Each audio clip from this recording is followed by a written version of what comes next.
माणिकराव कोकाटे यांना कृषी मंत्री पदावरून हटवणार यावर शिक्कामोर्तब झाल्याची माहिती महायुती सरकारमधून येऊ लागली आहे। माणिकरावांना दिलेल्या क्लीन चिटच्या मुद्द्यावरून सरकारवर होणारी टीका कमी होत नसल्याने मुंबईत सकाळपासूनच राजकीय हालचालींना वेग आला। मुख्यमंत्री देवेंद्र फडणवीसांची अजित पवार आणि सुनील तटकरे यांच्या सोबत बैठक झाली।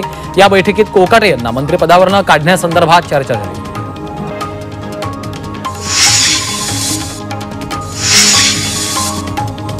माणिकराव कोकाटे मंत्रिमंडळात नको ही महाराष्ट्रातल्या शेतकऱ्यांची मागणी आहे। त्यामुळे कोकाटे यांना मंत्रिमंडळातून काढून टाकलं पाहिजे अशी मागणी राजू शेट्टींनी केली आहे। तर मुख्यमंत्री देवेंद्र फडणवीस आणि दोन्ही उपमुख्यमंत्र्यांची काही गुपितं कोकाटे यांच्याकडे असतील, त्यामुळे कोकाटेंना बाहेर काढलं तर आपण अडचणीत येऊ असं त्यांना वाटत असेल, असंही राजू शेट्टींनी म्हटलं।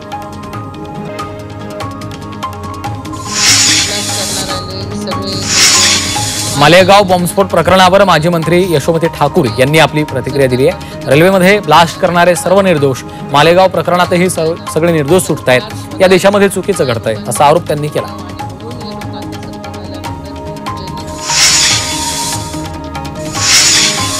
मालेगाव बॉम्बस्फोटात ज्यांनी खोटे आरोप लावले त्यांच्यावरही कारवाई झाली पाहिजे अशी मागणी वकील गुणरत्न सदावर्ते यांनी केली। या खटल्यात खोटे पुरावे सादर करणारे तपास अधिकारी, राजकीय दबावाखाली आरोपपत्र दाखल करणारे नेते यांच्यावर कारवाई व्हावी, हीच लोकशाहीची उत्तरदायित्वाची कसोटी आहे असं सदावर्ते यांनी म्हटलेलं आहे।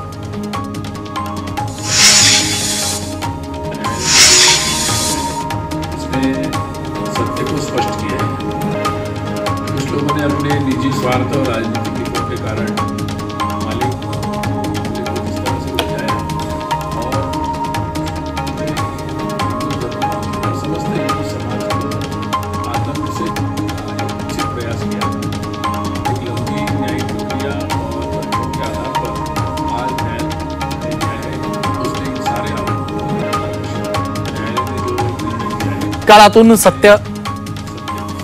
मालेगाव निकालातून सत्य समोर आल्याची प्रतिक्रिया राष्ट्रीय स्वयंसेवक संघाचे अखिल भारतीय प्रचार प्रमुख सुनील आंबेकरांनी दिली आहे। काहींनी राजकीय स्वार्थासाठी सत्तेचा दुरुपयोग करत हिंदू समाजाला दहशतवादाशी जोडण्याचा कुटील डाव रचला होता। न्यायालयानं आपल्या निकालातून निराधार आरोप फेटाळून लावल्याचं आंबेकरांनी म्हटलं।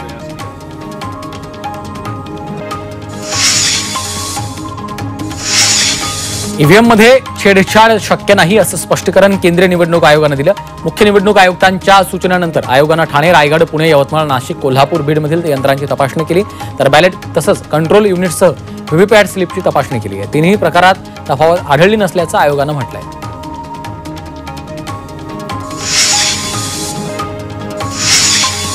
मध्य प्रदेशातील इटारसी आणि नागपूरला जोडण्यासाठी चौथ्या रेल्वे मार्गासाठी तब्बल 5,451 कोटींची तरतूद करण्यात आली आहे। केंद्रीय कॅबिनेटच्या बैठकीत अनेक निर्णय घेण्यात आले। संभाजीनगर ते परभणी रेल्वेच्या दुहेरी मार्गिकेसाठी 2,179 कोटींची तरतूद करण्यात आली आहे।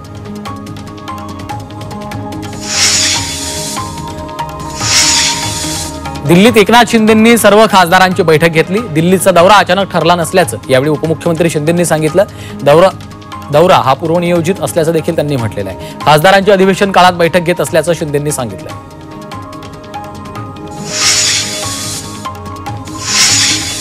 मुंबईच्या कोळी बांधवांच्या हाकेला राज ठाकरे धावलेत। राज यांनी मुख्यमंत्री देवेंद्र फडणवीसांना फोन करून चर्चा केली आहे। ससून डॉक आणि गिरगाव मच्छीमार संघाला होणाऱ्या त्रासाबाबत राज यांनी मुख्यमंत्र्यांशी चर्चा केली आहे। जागा रिकामी करण्यासंदर्भात प्रशासनातर्फे वारंवार मच्छीमारांकडे तगादा लावला जातो। राज यांच्या मध्यस्थीमुळे हा पेच सुटल्याची चर्चा आहे।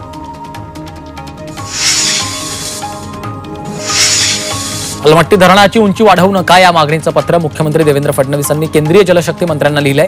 सांगली, कोल्हापुरात पूरपरिस्थिती गंभीर होण्याची शक्यता आहे। धरणाची उंची वाढवण्याचा निर्णय अविवेकी ठरेल असंही मुख्यमंत्र्यांनी म्हटलेलं आहे। कर्नाटक सरकारनं पुनर्विचार करावा आणि उंची वाढवण्याचा निर्णय थांबवावा अशी मागणी फडणवीसांनी केली आहे।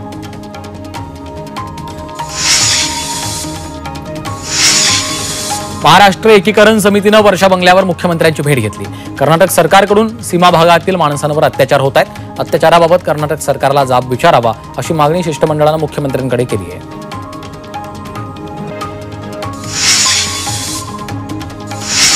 मनसेनं उद्या एक दिवसीय प्रशिक्षण शिबिराचं आयोजन केलंय। मुंबई पश्चिम उपनगरातल्या पदाधिकाऱ्यांचं शिबिर होणार आहे। या शिबिराला राज ठाकरे उपस्थित राहणार आहेत। आगामी निवडणुकीच्या पार्श्वभूमीवर राज ठाकरे पदाधिकाऱ्यांना मार्गदर्शन करणार आहेत।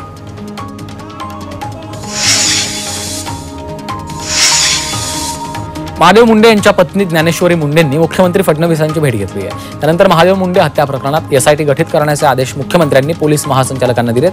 पंकज कुमावत यांच्या अध्यक्षतेखाली एसआयटीची स्थापना करण्यात आली आहे. यामध्ये संतोष साबळे आणि एपीआय सपकाळ या अधिकाऱ्यांचा समावेश करण्यात आला आहे.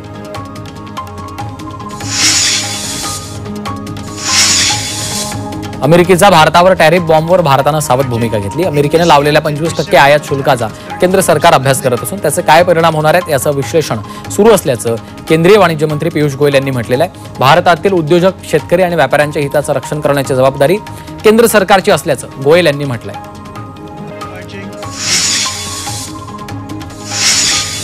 एप्रिल ते जून 2025 या तिमाहीत भारतातील स्मार्टफोन्स विक्रीत गेल्या वर्षीच्या तुलनेत 8% वाढ झाली आहे. या काळात आयफोन 16 मॉडेलची सर्वाधिक विक्री झाली.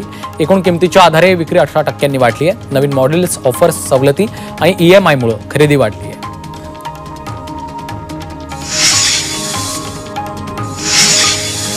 ठाणे मनोरुग्णालयातील महिला रुग्णांनी रक्षाबंधनाच्या निमित्तानं स्वतःच्या हातांनी तयार केलेल्या तब्बल 1200 राख्या सर्वांचं लक्ष वेधून घेत आहेत. या राख्या रुग्णालयामध्ये होणाऱ्या रक्षाबंधनाच्या कार्यक्रमात वापरण्यात येणार आहेत. काही राख्या विक्रीसाठी देखील ठेवण्यात आलेल्या आहेत.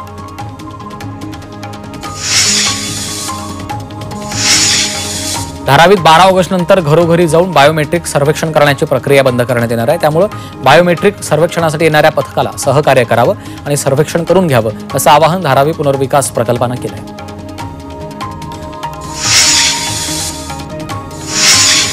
मुंबईतील 12,500हून अधिक घरांची जुलैमध्ये विक्री झाली आहे. राज्य सरकारला या घर विक्रीतून मुद्रांक शुल्कापोटी 1114 कोटी रुपये महसूल मिळालेला आहे. मे जूनच्या तुलनेत जुलैमध्ये घरांच्या विक्रीत वाढ झाली. जुलैमध्ये 1000हून अधिक घरांची विक्री झाली आहे.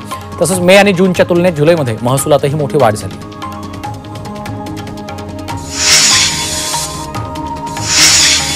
मिठी नदीतील गाळ काढण्याच्या कंत्राटातील कथित अनियमितता आणि निधीच्या कथित गैरवापराबाबत ईडीनं मुंबईतल्या 8 ठिकाणी छापे टाकलेत. बनावट सामंजस्य करार सादर करणाऱ्या कंत्राटदारांवर छापे टाकण्यात आल्याचं सूत्रांनी सांगितलंय. ईडीतील वरिष्ठ अधिकाऱ्यांनं या प्रकरणामध्ये छापे टाकण्यात आल्याचं स्पष्ट केलं.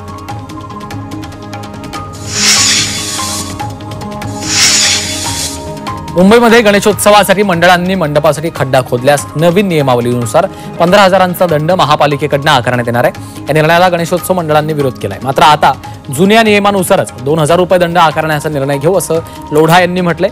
यामुळे मुंबईतील सार्वजनिक गणेशोत्सव मंडळांना दिलासा मिळणार आहे.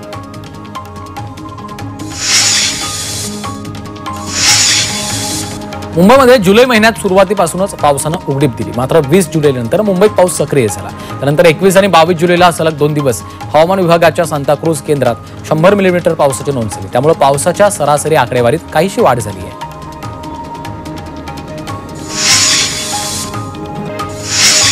कोकणात आजपासून पावसाचा जोर ओसरणार आहे. तर विदर्भात पुढचे 3 ते 4 दिवस पावसाचा इशारा देण्यात आला. मात्र राज्यातील इतर भागात पावसाचं प्रमाण कमी असणार आहे.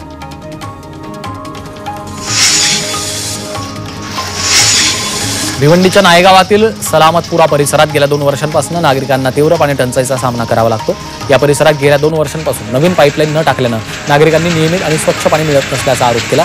तर पाण्याची समस्या न सोडवल्यास तीव्र आंदोलन करण्याचा इशारा दिला.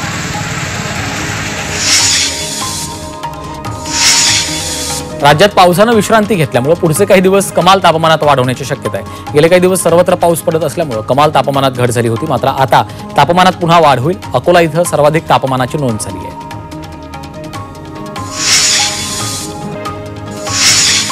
साईनगर शिर्डी तिरुपती दरम्यान विशेष रेल्वे गाड्या चालवण्याचा निर्णय घेण्यात आला. या रेल्वे गाड्यांमुळे 2 महत्त्वाची धार्मिक स्थळं परस्परांशी जोडली जाणार असून साईबाबा आणि व्यंकटेश्वर स्वामींच्या दर्शनाची संधी प्रवाशांना मिळणार आहे. साईनगर शिर्डी तिरुपती साप्ताहिक विशेष रेल्वे गाडीच्या 18 फेऱ्या धावणार आहेत.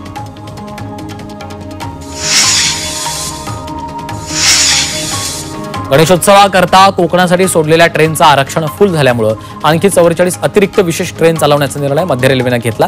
त्यामुळे दिवा चिपळूण दिवा मेमूच्या 2 तर दिवा खेड दरम्यान 36 फेऱ्या वाढणार आहेत. त्यामुळे गणपती विशेष ट्रेनची एकूण संख्या आता 296 वर पोहोचली असून प्रवाशांना दिलासा मिळाला आहे. वातानुकूलित लोकलमध्ये तांत्रिक बिघाड होत असल्यानं वातानुकूलित लोकल रद्द करण्याची नामुष्की मध्य रेल्वेवर ओढवली आहे. आज मध्य रेल्वेवरील 11 AC लोकल रद्द करण्यात आल्या.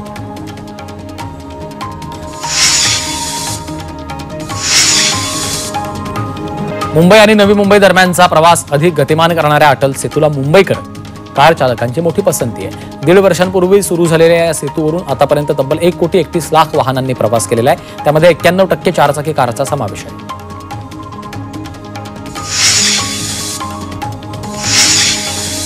देशातील विमानांच्या सुरक्षेसंदर्भात नागरी विमान वाहतूक महासंचालनालयानं केलेल्या वार्षिक लेखापरीक्षणात विविध कंपन्यांच्या विमानात एकूण 263 त्रुटी आढळल्या.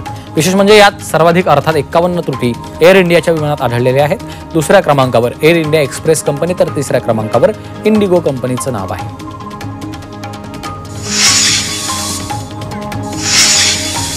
मुंबईमध्ये मोठ्या प्रमाणात असलेले गाई म्हशींचे गोठे हद्दपार करण्यासाठी वर्षभरापूर्वी मुंबई महापालिकेनं प्रक्रिया सुरू केली होती. मात्र गोठ्यांशी संबंधित संघटनांनी न्यायालयात धाव घेतली, परंतु न्यायालयानं कारवाईचे आदेश दिल्याने त्याची अंमलबजावणी करण्याची प्रक्रिया सुरू झाली आहे.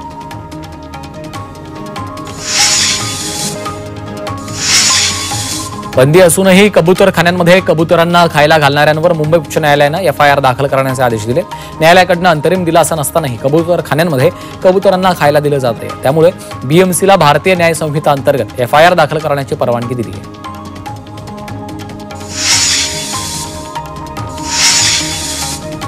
मुंबई केईएम रुग्णालयामध्ये 1 ऑगस्टपासून हॉस्पिटल मॅनेजमेंट इन्फॉर्मेशन सिस्टम हे डिजिटल प्रणाली कार्यान्वित करण्यात येणार आहे. आता प्रत्येक टप्प्यावर डिजिटल नोंदी होणार आहे. त्यामुळे रुग्णांचा वेळ वाचणार असून डॉक्टर आणि कर्मचारी वर्गासाठी यंत्रणा उपयुक्त ठरणार आहे.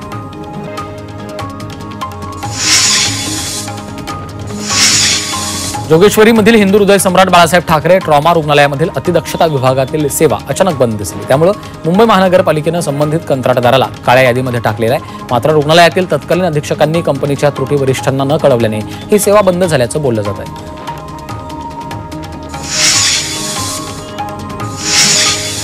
विविध स्वरूपाच्या रक्त चाचण्या अत्यल्प दरात उपलब्ध करून देणारी आपली चिकित्सा योजना गेल्या काही महिन्यांपूर्वी बंद करण्यात आली होती. त्यामुळे सर्वसामान्य रुग्णांना नाहक आर्थिक भुर्दंड सहन करावा लागत होता. नागरिकांची ही समस्या लक्षात घेता मुंबई महानगरपालिकेनं 100 आरोग्य संस्थांमध्ये 1 ऑगस्ट 2025 पासून आपली चिकित्सा योजना पुन्हा सुरू करण्याचा निर्णय घेतला आहे.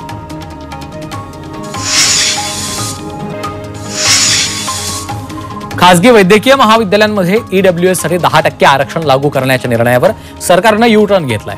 जागा वाढवल्याशिवाय ईडब्ल्यूएस आरक्षणाची अंमलबजावणी होणार नसल्याचं वैद्यकीय शिक्षण विभागानं स्पष्ट केलेलं आहे.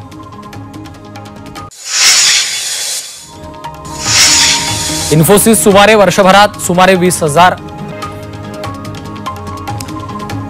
संपूर्ण वर्षभरात सुमारे 20,000 फ्रेशर्सना नव्यानं नोकरी देणार असल्याचा तपशील.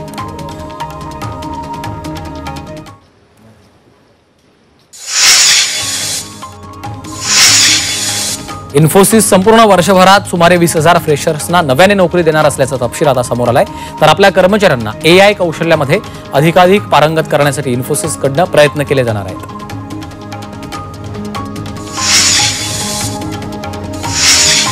मुंबईतील सीबीएसई, आयसीएसई, आयजी या शाळांमध्ये गणेशोत्सवाची सुट्टी नाकारण्यात येते. त्यामुळे पालक शिक्षकांबरोबर आता स्कूल बस चालकांनी गणेशोत्सवाची सुट्टी देण्याची मागणी केली. शाळा बस चालक संघटनेनं या विरोधात सरकारला पत्र देऊन विद्यार्थी, कर्मचारी आणि बस चालकांना सुट्टी देण्याची विनंती केली आहे.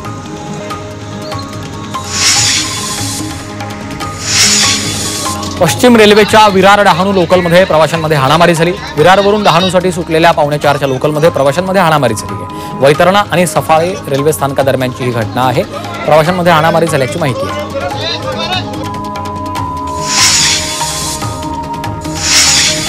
मुंबईत अल्पवयीन मुलांवरील लैंगिक अत्याचाराच्या गुन्ह्यात सातत्यानं वाढ होतीये. अल्पवयीन मुलांवरील लैंगिक छळाच्या प्रकरणांमध्ये 75% तर विनयभंगाच्या प्रकरणात 37% वाढ झाली आहे. अनेक प्रकरणात गुन्हेगार पीडित अल्पवयीन मुलीच्या ओळखीचेच असतात.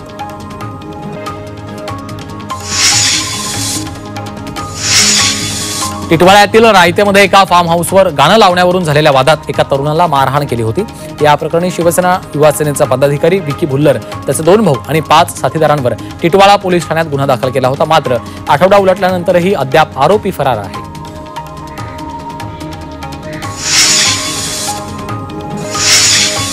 गर्भपात करणाऱ्या अल्पवयीन मुलीची माहिती उघड करू नये असे निर्देश सर्वोच्च न्यायालयानं दिलेत. तरी मुलींची माहिती मागण्यासाठी डॉक्टरांवर दबाव टाकणाऱ्या पोलिसांना उच्च न्यायालयानं चांगलंच फटकारलं. गर्भपाताची माहिती देणं इथपर्यंत ठीक आहे, पण मुलीचं नाव सांगण्यासाठी पोलिसांनी जबरदस्ती करू नये असं सांगण्यात आलंय.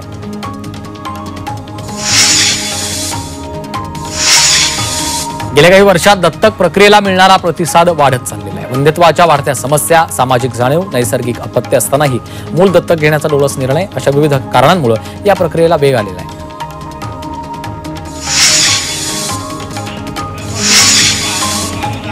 भिवंडीतील प्रांत कार्यालयासमोर सर्वपक्षीय कार्यकर्त्यांनी धरणे आंदोलन केलेलं आहे. चिबी पाड्यामधील प्राथमिक आरोग्य केंद्राचं ग्रामीण रुग्णालयामध्ये रूपांतर करण्यासाठी आंदोलन केलं. तर अँब्युलन्स सेवेत वाढ करण्याची आणि उपकेंद्रांची वाढ करण्याची मागणी करण्यात आली.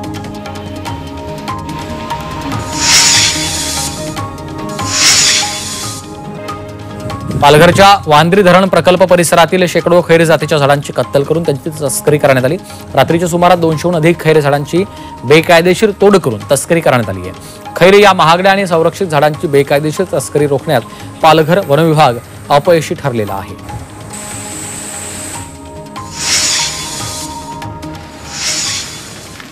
मुंबई गोवा महामार्गाच्या कामासाठी पेव्हर ब्लॉकचा वापर केला जातो. महामार्गावरचे खड्डे बुजवण्यासाठी पेव्हर ब्लॉक वापरण्यात येत आहेत. त्यामुळे प्रवाशांनी संताप व्यक्त केला.